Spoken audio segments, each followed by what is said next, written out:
I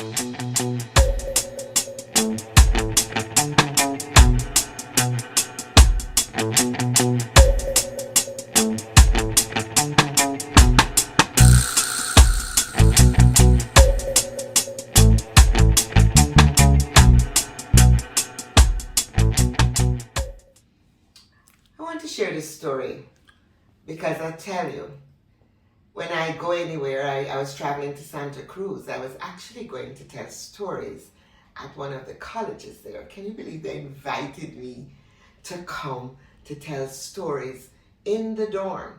And they had on the pajamas. And we had a pajama party and I told stories. I must say, I tell you, storytelling is amazing. Takes you all over. And every time I go anywhere, people say to me, "What do you do?" I said, "I'm a storyteller." And they share a story. And the taxi driver, nice young man, picked me up and we chatted. And he said, "Can I tell you a story that happened to me?" Awesome. What I love. And he said he used to pick up this passenger every week and take her to a clinic, and then he would take her home. And one last time he picked her up, she said to him, "Do you mind driving around the city? Because I want to see it for the last time." And he thought it was kind of an odd remark, and she said, "Don't worry, I'll pay you." And he said it took about 2 hours. Took her down to the favorite spots and everything. And when he got to her home, she paid him and she gave him a very generous tip. And she said to him, "I won't be needing you anymore."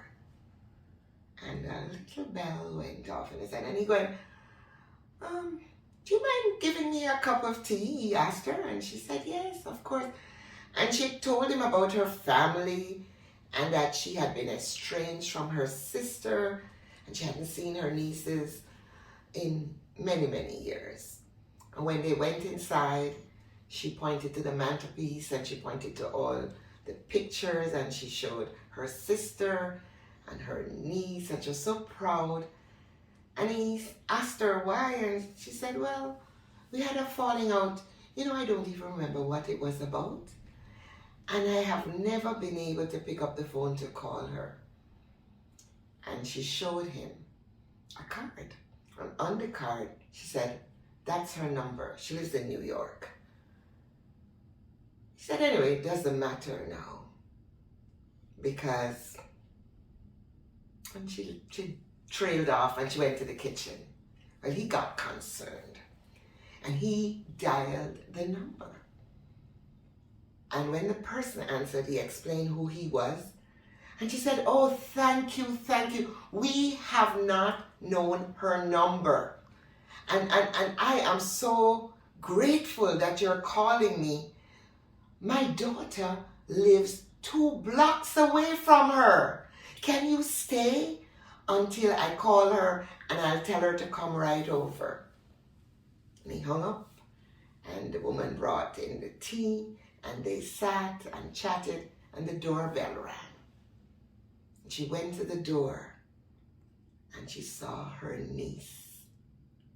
She started to cry. He said, I dialed the number.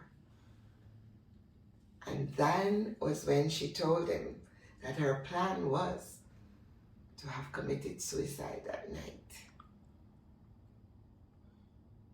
He was so glad he had listened to that inner voice, that little alarm bell.